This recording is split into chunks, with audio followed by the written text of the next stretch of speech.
Hey, what's up? My name is Jose Duncan Jr., and I would like to welcome you to the Unnatural Born Leader podcast.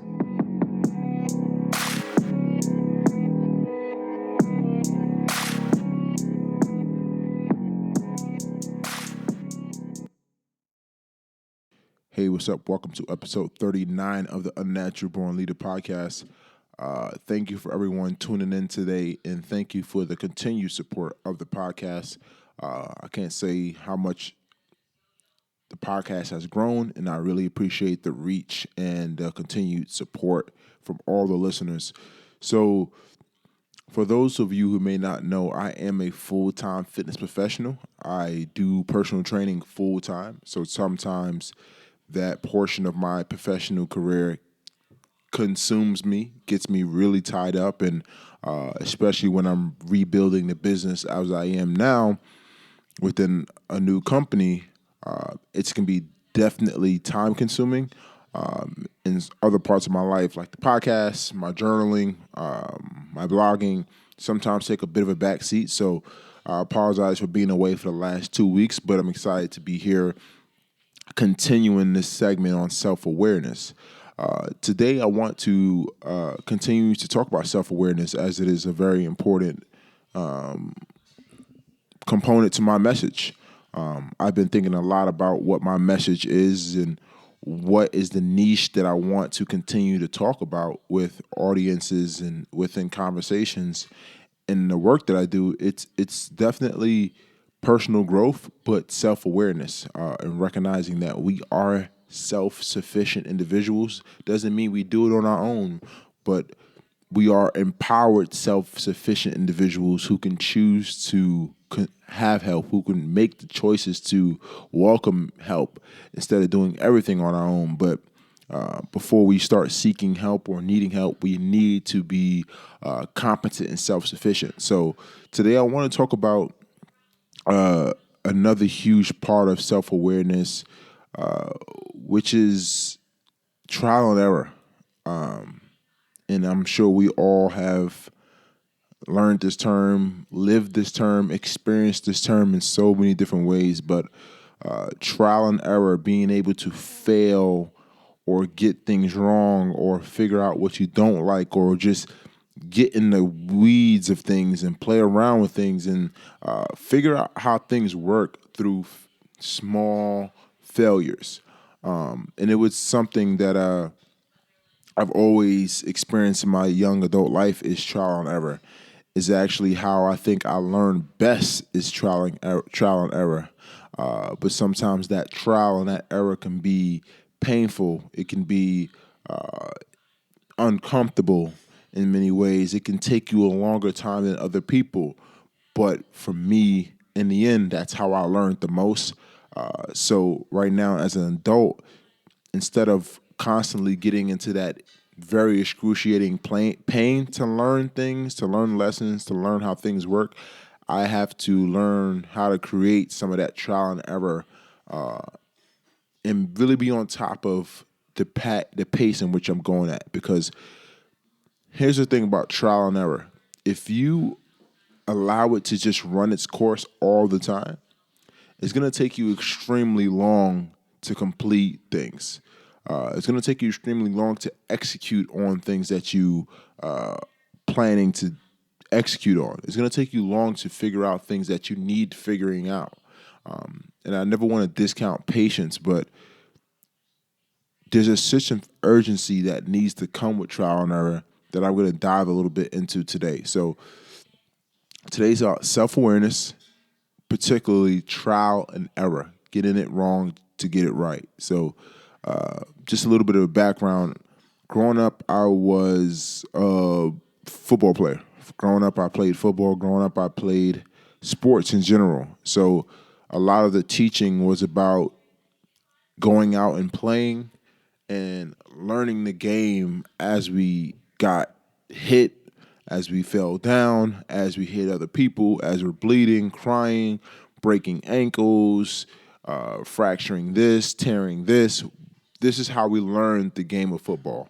And while those moments where we were getting hurt or we would tweak our ankle or our shoulder was painful and uncomfortable, it really taught you how to use those extremities differently.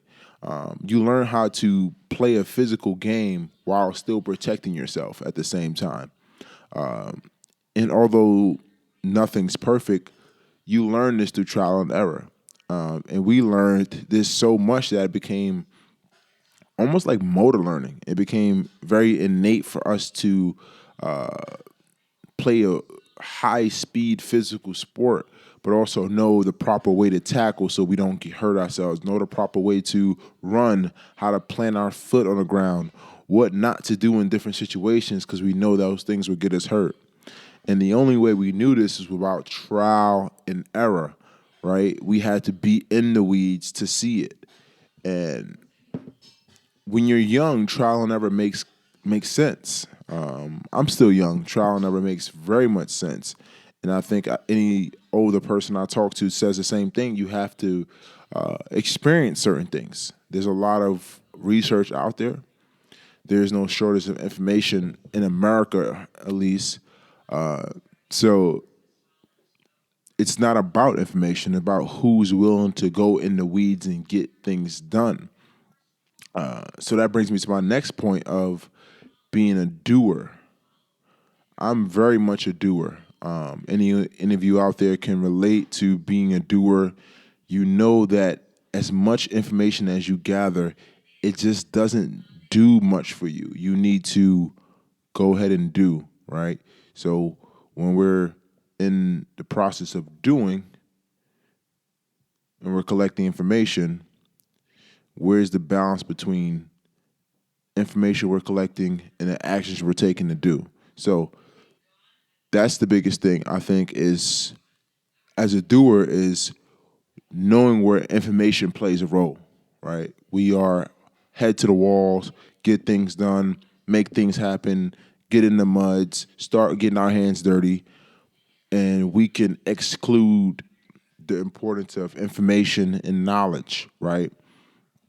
And on the other side of that, you have people who are very much information people, who are very knowledgeable, who prefer to consume and collect all the knowledge needed to make the right decisions, to make the right moves. And those people are very different. But the goal has not changed. The goal is to execute and do, but they prefer to the process in which they're doing to happen a little differently. So now on one hand you have the doer and then you have the thinker, right? And I played team sports my whole life. So when you have a doer and you have a thinker, you make a great team, right? But this podcast is about self-sufficiency and personal growth. Personal growth. So in order to grow, we need to grow into a balance. So we need to find a balance between information and knowledge and application and hustle, right? How much information is enough information so that you can go do that thing? And at what point do you stop doing to take a step back and collect information, right? So it's been one of the greatest issues I've dealt with as a young adult is knowing when to peel back and regather information so I can go forward. Because while I'm going forward, I can get so consumed in the moving of forward, I feel like going back will be detrimental. But I think it makes sense. It makes sense to be consuming and collecting information while you're doing at a high level, and that's where trial and error comes in. If I'm doing something, whether I'm take something as simple as driving a car, or something as simple as doing groceries, so take something simple as going to work, doing my job. If I'm doing those things efficiently for months on end, and then I run into a weekend where I'm just off, right? We all have those weeks where we're just off. We're just awful. We're not clicking on all cylinders. We're not everything is not smoothly operating. We had a plan, and things are just going a disarray. We're not executing the way we expect or we have in the past, and it gets frustrating, right? In those moments, what do we do as doers, right? This is the trial. This is the trial. What do we do in those moments?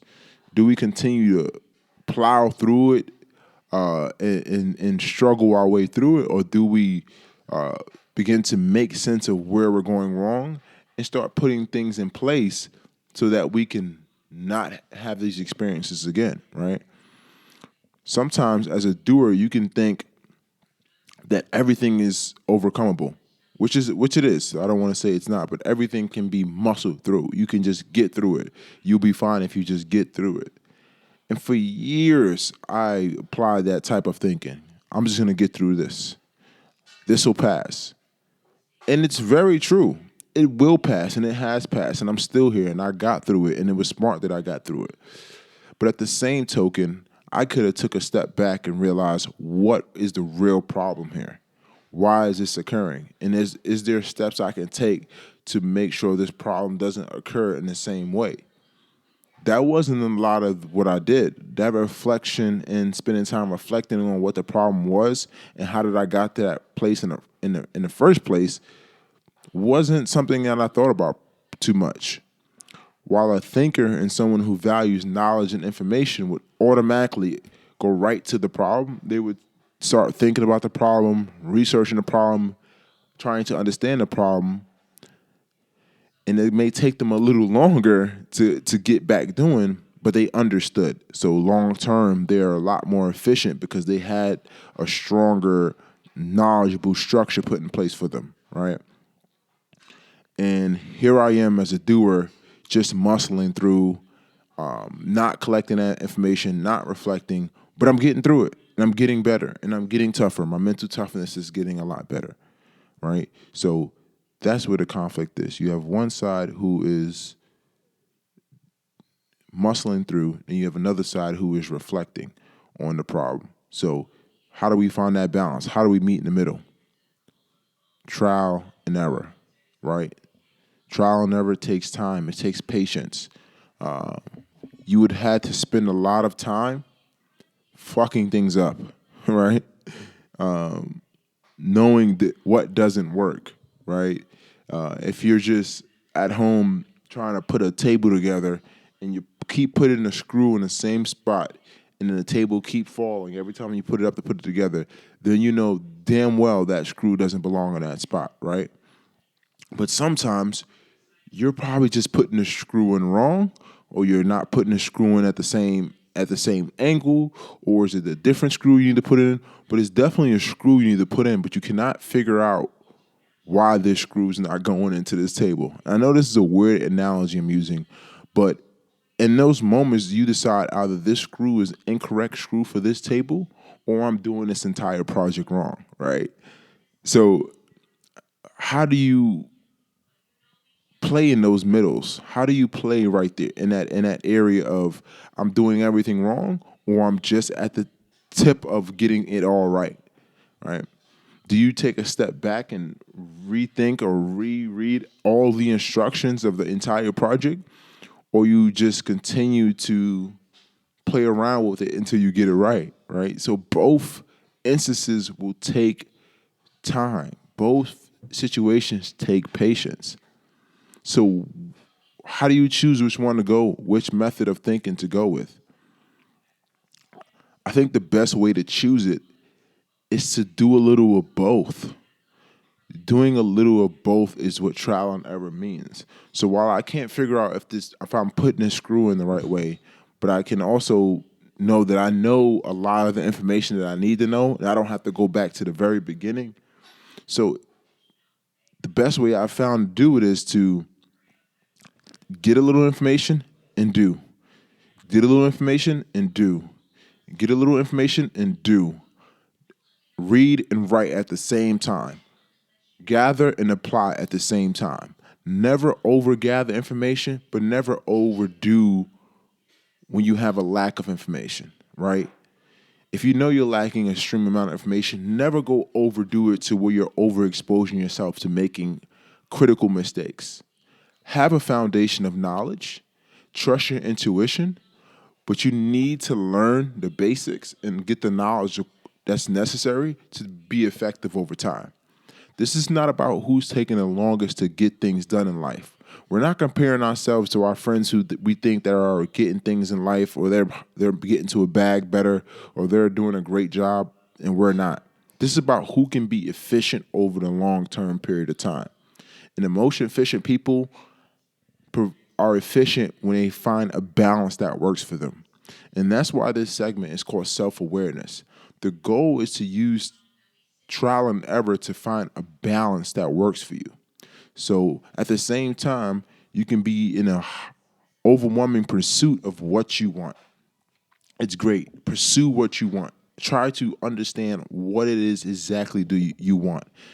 I think that was a game change for me when I started to deep down understand what I want. At the same time, I had to get a great idea of what I don't want, right? That's another part that's not spoken about often. Understanding what you do not want. And I think it's a little less sexy because it takes a lot more time and a lot more failure, a lot more trial and error. And there's some discomfort that comes with learning what you don't want. You are going to have to waste some time to learn what you don't want. And that's what I think it's why it makes that a little less appealing, because when you think about it, learning what you don't want means that you're wasting your time with things that you don't want. And unless you literally waste your time with things, you will not learn if it's not for you. You will not learn if it's not for you. It's like going out to a party, and you're so excited before going to this party, and you put your best outfit on, and you gather all your friends. This is obviously prior to COVID, right? You go out to this party, and then it's just not what you thought it would be. It's the worst party. You're just not enjoying yourself. It's not the right vibe for you. And now you just spent 3 hours at a party that you hated. But in those moments, you learn, you know what? In the future, this type of party isn't for me. So when I get the invite to something like this again, I will hesitate before I just openly say yes. And there's certainly different people that create different experiences. Maybe it's just your time and place was bad for you. But at least you have an understanding of what you don't like and what you don't want. So next time, you won't waste your time with that. Next time, you won't waste your time with an environment like that because you know you don't want it. But how would you have learned about that if you didn't go to the party, right? So trial and error sucks because you have to waste some time. And it's easier when you're young. I talk to a lot of older people. They are very good about this stuff. They'll tell you that it's easier when you're young to just spend time learning what you don't want. Because when you get into that age and you're blessed and you get into the 40s and the 50s, you start to say no and you start to say yes very quickly, right? I learned that from working with some older clients. You know you don't have time at that point to waste your time with things you don't want. And by this time, you've built up 20 plus years of knowing what you want and what you don't want. So you wouldn't even waste time with what you don't want, right? And there's certainly some room for open-mindedness. There's certainly room for discovering new ways to do things. But at your core foundation, you know what you don't want. And I think that's a huge part of self-awareness that can be overlooked because it's not as appealing, right? So trial and error is about a pursuit of balance of the things that you desire and the things that you do not desire. And I think we need to remind ourselves that as leaders, we have to be patient, we have to be observant, and we have to be aware of ourselves. Self-awareness is very much the key to opening all doors, because once you begin to understand you, where you're at, and recognize that it's going to take some evolving for you to get better, right? I want you guys to key on that point. Just because you understand where you're at mentally, physically, emotionally, doesn't mean that you fixed right there. That means that's where you're at the current presence, right? And appreciating that, but knowing that in order to get where you want to go, you'll need to evolve. So I want to make sure that's clear, that you cannot stay the same. There's no such thing. But self-awareness is about understanding you wholeheartedly. You must understand you. And once you understand yourself, you know where you need to be. You'll know what environments you thrive in. You know what environments you don't thrive in. You know what situations that you're really good in. You know what circumstances that you blossom in. But at the same time, you'll know where you're not effective. You'll know where you're not clicking on all cylinders. You know when you'll need help. You'll know when something's extremely going to be uncomfortable. You have this weird intuition that about yourself that you don't get without self-awareness. So if you are the doer, continue to do. And if you are the thinker and the knowledge person, continue to be that person as well. But just understand that in time, it's all about finding a balance of both. And if you don't find a balance of both, you will always be on one side of the spectrum. So that's what I wanted to talk about with self-awareness and trial and error. It's just making an important conversation of it that you need to get shit wrong just to get things right. And you need to get things right to understand why, if you didn't get it right, why it would be wrong, right? So there is a certain balance that I'm still learning myself, and I'm still focusing on that myself. And to close it all out, I think that when we do understand ourselves and we get the balance that it takes to go through trial and error, that at that point we can choose one side more, right? Let me break that down. So once I realized that I like knowledge, I love reading, seeking knowledge, but I also love attacking things. I love doing things. I love getting my hands dirty. But I prefer to get my hands dirty. Although I see the importance of knowledge and information, I love getting my hands dirty. So whenever I can, I would love to be the one to get their hands dirty, right? So in the future, if I'm ever leading a group of people or leading a place or being a leader in some form of any type of organization, I know that I'm gonna be more likely to want to get my hands dirty, but more likely to hire or to seek help for people who enjoy the knowledge seeking and the information gathering, right? We'll definitely need that other side. I know that that other side is extremely important, but I'm a hands dirty person. So I will always want to outsource the knowledge and the technical skills and all that other stuff. And when it comes to working with people, working in events, working organizations, the just overall big picture items, I would love to be part of that.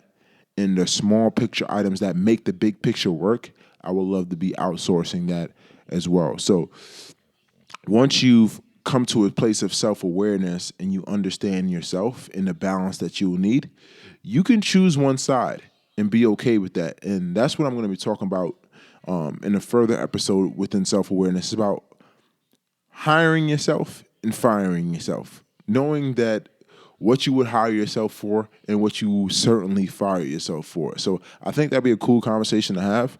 And that's something I'm going to talk about in further episodes within self-awareness. But today was about trial and error, a willingness to get things wrong so you can get things right.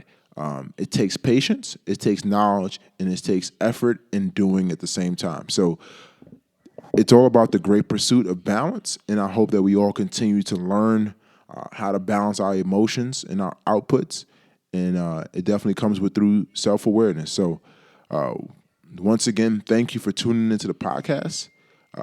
Thank you guys for being here. I just wanted to come on here and talk about this. I hope that you get some value. As you can see, the passion's pouring out of me for this subject field. And I just continue to want us to self-develop and spend more time with ourselves and understanding ourselves, and not be distracted by all the things that's meant to take you away from your own time with yourself. Social media and these other things are great tools, but they're not meant to take time away from you with you. And I hope you guys remember that. And whenever you can, make more time to spend with yourself. You'll learn very quickly how important that time is going forward. So, thank you for tuning in to another episode of Unnatural Born Leader Podcast. Continue to rate and review the podcast. I really appreciate that. We're finally over 40 reviews, so that feels good. It's been a while, but I'm happy that we're here.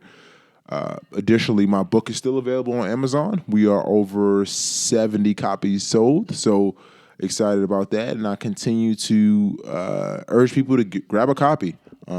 Sending out more and more signed copies these days. So if that's something you're interested in, just shoot me a DM on at Jose Duncan Jr. on Instagram, and I can see if I can get that to you. So thank you for the support in all aspects, and I'll talk to you guys next week, I hope. Right? So positivity is contagious, and attitude is everything. Have a blessed day, everyone, and continue to be awesome.